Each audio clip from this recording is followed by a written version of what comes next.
It's an honor to speak with you all this morning, afternoon in Iceland. I'll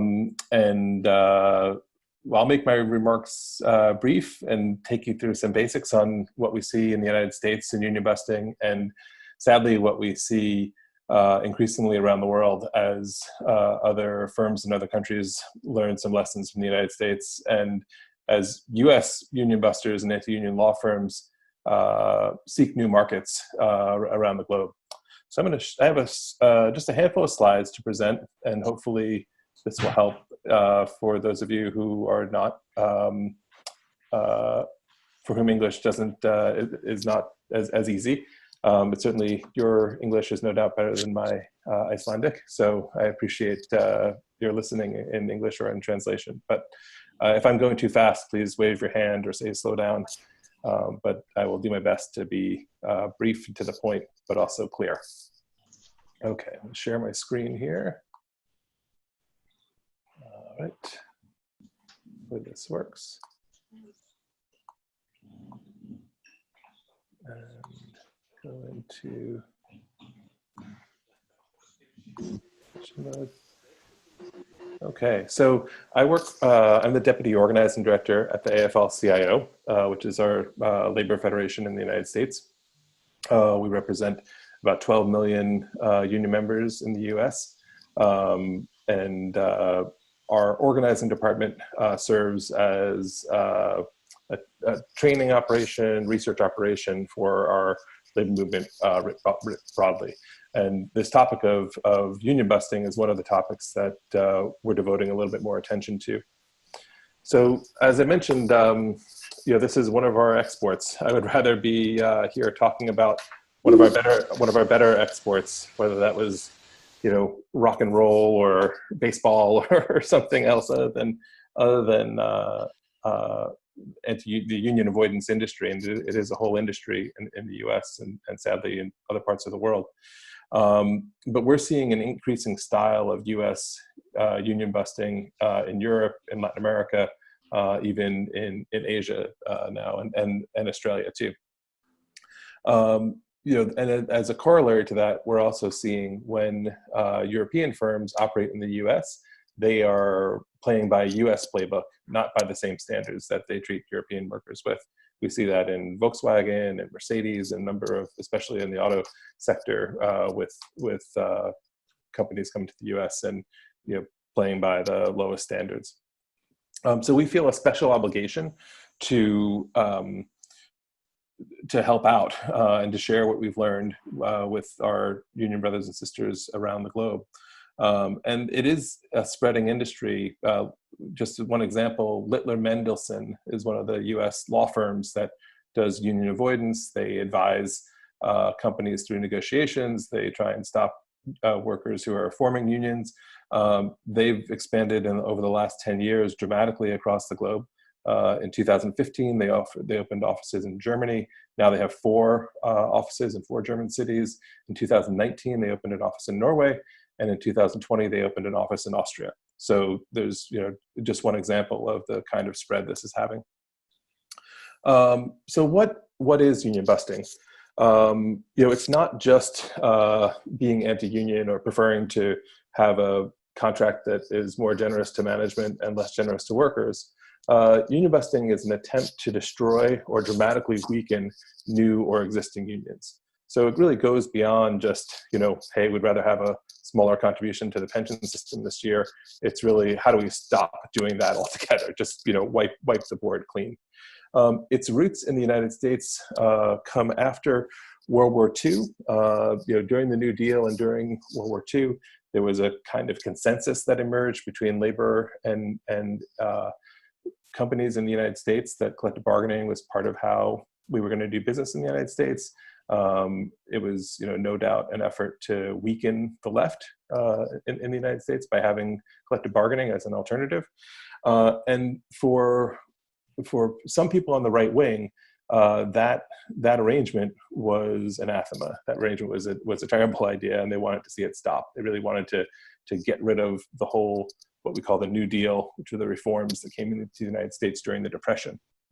There's a fantastic book, if you're interested in learning more on the origin of both anti-union behavior and management and the right wing in general in the US, called The Visible Hand by a historian named Kim Phillips Fine. It's really excellent. And it traces both the sort of real hardcore right wing conservative movement of business in the US, as well as its roots to racist policies in the United States as well, because there was a huge portion of the people in the United States who couldn't stand the idea that you would have white workers and black workers in the same organizations as was happening in the 1930s. But they over time, they built their power. They convinced people that free market fundamentalism was the only direction to go in. And we saw that spread through business culture in the 1950s at General Motors, at Kohler, sort of culminating in 1980, where the federal government just fired all of the air traffic controllers in the United States what was called the Patco strike in 1980. Ronald Reagan, who was president of the United States, fired everyone when they went on strike. And that kind of said to US business, the gloves are off. You can bust unions if you want to. So moving on to sort of, what's at risk with this kind of, if union busting continues. And I'll just show this chart as an example of where things are in the United States now. The red line here shows the union membership rate. This is the portion of the workforce in the United States that is represented by a union, falling from a high in the late 60s, just below 30%, to today, where we're just a little bit above 10%. That line, if you were continuing past 2009, would be relatively flat. We're not exactly growing, but the line is flattening. Hidden in this number is actually a lot of organizing that happened in the public sector and healthcare and in education. But the general trend is a downward slope for union density in the United States. And organizing, forming unions in new workplaces is extremely hard in the United States. Not impossible, but very hard. And the union busting movement has concentrated in large part, though not exclusively, on stopping workers from organizing in new unions. And they've done that by making the process, in the US context, unions are formed on a firm-by-firm basis, sometimes even a location-by-location basis, and there's an election to make that happen. They've concentrated their efforts on really making that election process an absolutely horrific thing for people to go through. So what's at stake here is that blue line shows the middle class share of aggregate income. So this is taking the middle 60% of the economy of the workforce and seeing what share of all income are they getting. And it's a pretty staggering correlation. This is the slide that, as an American unionist, keeps me up nights. This is what we need to reverse this trend if we want to have a democracy that broadly shares its benefits with everyone. And you might ask, well, where is that share going? It's going to the top 1%. So here's overlaying top 1% income onto that same chart in green there. This is the story of runaway American inequality. And it's the story that American business, wants to bring to the rest of the world. It's about taking money away from the middle to redistribute wealth upward. So don't let that happen. But how does it happen? So here are the tactics of union busting campaigns.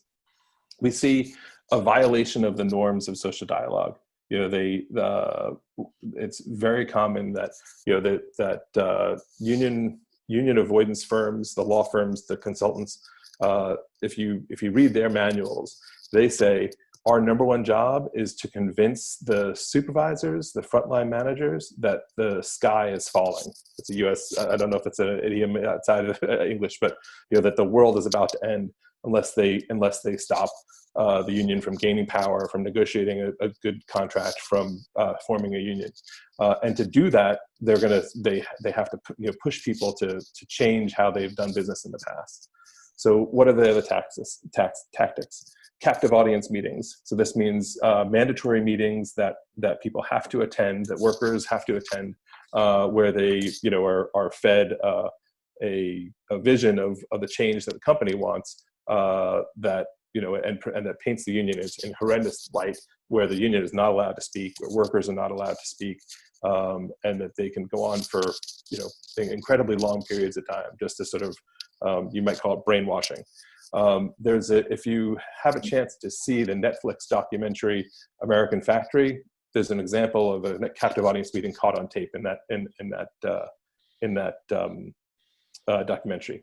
Vote no committees. So this happens a little bit more in new organizing campaigns, but it happens in bargaining campaigns as well. The union busters will create a committee of workers who are sympathetic to management to present themselves as an alternative to the union. Persuaders. So in the case of, you know, the union busting campaigns will oftentimes hire managers to go into the shop floor to interact directly with the union members, to try and convince them that the position that they've taken in bargaining to organize is the bad idea. In the case of Nissan, recently held an election, the workers at Nissan held an election for a union in Mississippi. The management hired over 100 new managers who were persuaders, who were trained in anti-union tactics, and they seemed like they were Nissan managers. They wore Nissan shirts. They were actually employed separately by an anti-union law firm to come in and try and talk workers out of organizing. Oftentimes, these campaigns are done in stealth. That example of the Nissan, you know, those workers didn't know that those weren't regular managers. There's a massive use of printed materials, of video, of social media in these campaigns. We see that all over. There's a whole vein of union busting that involves psychological testing. So a lot of US firms do psychological testing on people before they're even hired to try and stop organizing. That's a really interesting topic that we can go in greater detail about. But you see this system that developed in the United States where employers say, we'd rather just remain union free, and that, you know, they try and make their hires on a basis to keep people who might be at risk of speaking up pushed to the side, never hired in the first place. Another characteristic of anti-union campaigns is faked impartiality. Oftentimes you'll hear managers say, like, we're not anti-union. This isn't really just about, you know, we don't hate unions. You know, we just need this to survive. We just need this for the next contract, or we can't have a union just because there are market forces that we can't control. It's not about actually us not liking solidarity or not liking unions. They oftentimes also dress themselves up in a fake fake impartiality. So, for example, one of the union busting firms in the United States is called Labor Relations Associates, and they present themselves almost like they're a branch of the government when they come in to explain things to workers. Like they're you know, just here to, you know, just the facts to present to people, but of course they do it in an incredibly biased way. You also see union busting really pushing hard in bargaining to invite strikes, especially when a union is ill prepared. Those extremely hard bargaining positions taken. And, you know, last but not least, firing union activists. In about a third or so of union campaigns in the United States, in new organizing campaigns, workers are fired for union activity, which is against the law in the US, but the penalties are very, very weak. You know, and these things are not unique or rare. About 75% of US firms hire anti-union consultants when workers try and organize new unions. Okay, who are the union busters? So US law firms, anti-union law firms, play a very large role. I mentioned Littler Mendelsohn before, but there's Seyfarth Shaw, Jackson Lewis, Ogletree Deakins. Ogletree is also expanding in Europe, in addition to Littler Mendelsohn. Jackson Lewis, I believe, has always had a presence in England. Some of these firms make guarantees. They actually, you know, guarantee wins and say you don't pay if we don't win. It's a very aggressive style of how these groups work. There are labor relations consultants. Many of them have ties to the military and to other right-wing bodies in the US. And then there's also just the general US business culture. In business schools in the United States, there's a presumptive anti-union bias. And as we see more international students coming to the US to study business, it's a concern of our labor movement that we're exporting some of these extremely harmful ideas. So how do you beat them?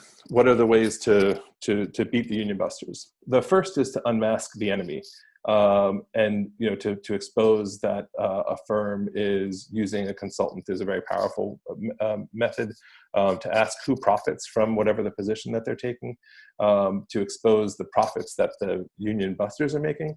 Oftentimes union busting is used in a time when a company is in crisis financially, but they will spend mightily on these union busters. And as a campaign tactic, I've had a number of organizing campaigns where we've completely undermined the employer's campaign by showing how much the hourly rate for the law firm, or how many union busters have been hired to work on the campaign at the same time as the company is pleading poverty.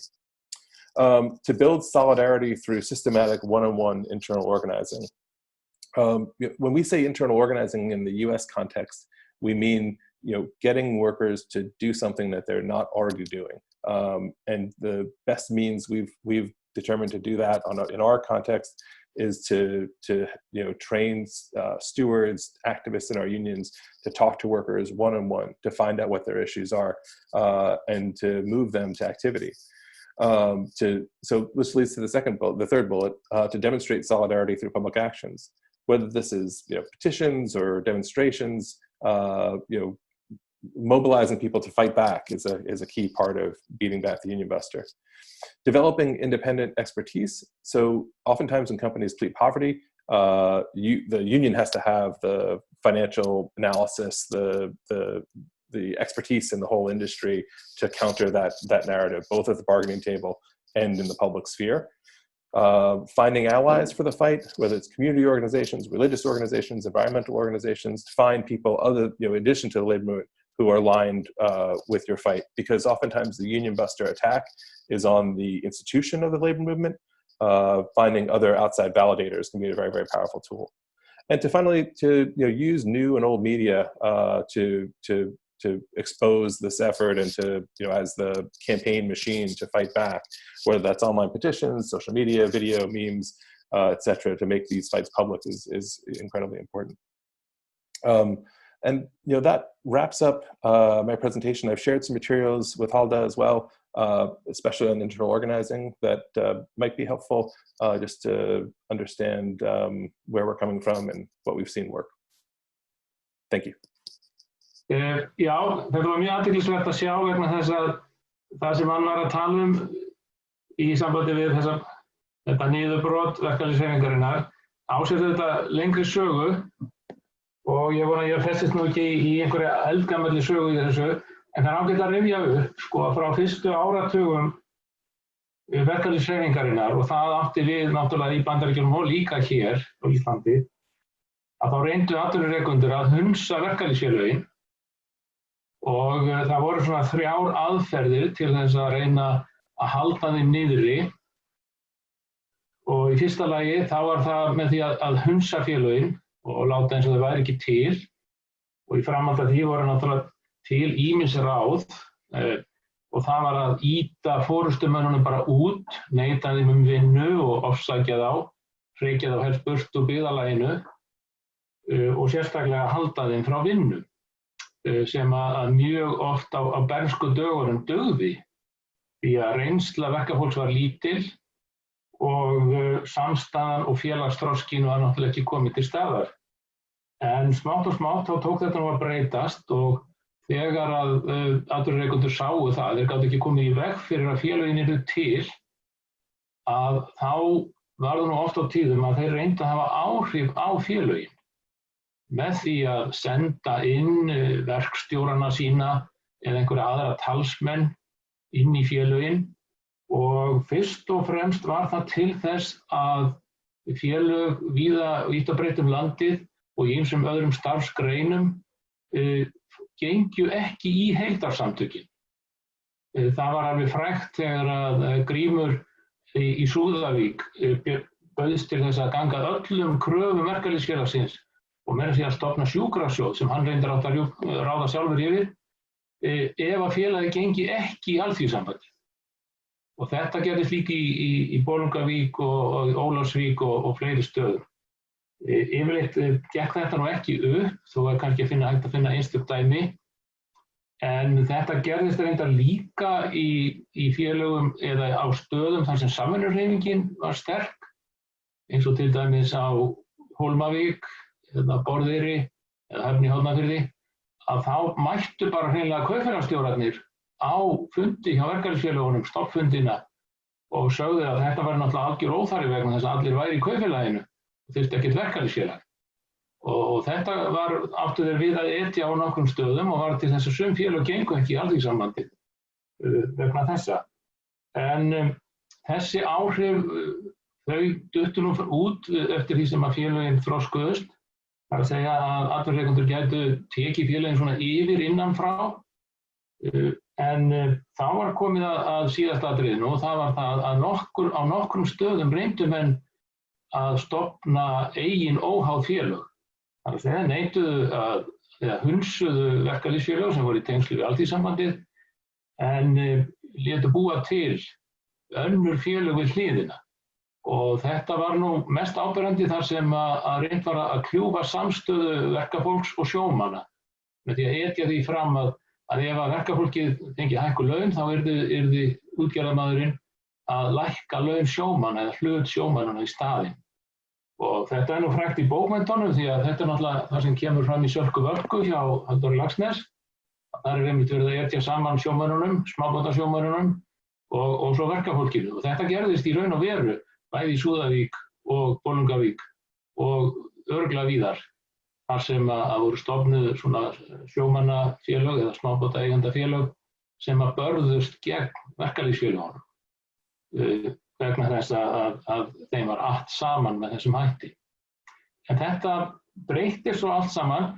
Ég ætla ekki að fara út í flóknari sögu innri átök í verkalýðshreyfingunni sem að stundum leiddu til þess að félög voru stofnuð 1 og 2 á hverjum stað. Við erum fyrst og fremst að hugsa það sem að atvinnurekendur reyndu að hafa áhrif. Og með vinnulöggjöfinni 1938 að þá komst á, má segja, fríður þetta að atvinnurekendur hunsuðu ekki verkalýðsfélög, gátu það ekki lengur og þeir hættu að mestu að reyna að hafa þessi áhrif á félögin eða stofna önnur ný. Og þetta sagði að Kristján hefði eiginlega gerst líka í Bandaríkjunum undir New Deal hjá Roosevelt og svo í seinni heimsstyrjöldinni þegar verkalýðshreyfingin náði ákveðnum áhrifum í Bandaríkjunum. Og þessi áhrif náðu miklu lengra hér á Íslandi þar sem að verkalýðshreyfingin varð mjög sterk á 5., 7., 7. og 8. áratug aldarinnar síðustu og það ríkti svona ákveðin friður. Til dæmis varð vinnulöggjöfin líka til þess að lögreglan tók ekki þátt og var ekki hægt að beita yfirvöldum og lögreglu gegn verkföllum, til dæmis 52, 55 og síðar, eins og gert var í mörgum öðrum löndum. En svo má segja að eftir 1990 með frjálshyggjunni þá fer að örla á þessu aftur að atvinnurekendur fara að reyna að nýta sér einhverja veikleika í annarkvort inn í félagslega styrk verkalýðshreyfingarinnar eða þá lagalegu hliðinni og það voru komið upp nokkur dæmi, sérstaklega í útgerðinni, að atvinnurekendur reyndu að fá einstakar áhafnir á skipum til þess að búa til sín eigin verkalýðsfélög. Þetta gerðist á Tálknafirði, veit ég, og líka á Akureyri þar sem var byrjað að ræða þetta undir einhverju held ég samherja undirfélagi eða einhverju slíku þegar átti að reyna að fækka í áhöfnum togarana. Og verkalýðshreyfingin stóð frammi fyrir þessu ákveðnu tímabili, sérstaklega sjómannasamtökin. En svo hefur ekki borið neitt á þessu fyrir þá allt í einu núna í deilunni við Icelandair og flugfreyjur, þá kemur þetta allt í einu upp aftur að þeir geti bara stofnað annað félag og samið við það. En önnur atriði sem Kristján nefnir í þessu sambandi áróðurinn og hvernig fulltrúar atvinnurekenda nýta sér ráðgjafafyrirtæki, fjölmiðla og kannski fjölmiðlafyrirtæki, við vitum svo sem ekki nógu mikið þetta, en við vitum að samtök atvinnurekenda eru orðin gríðarlega sterk fjárhagslega og nýta sér þetta núorðið miklu meira og miklu meira áberandi heldur en að við höfum séð hingað til á Íslandi. Og það svona vekur manni ákveðin ugg, en þetta byrjað að birtast og já, ég held að ég láti þetta duga. Takk.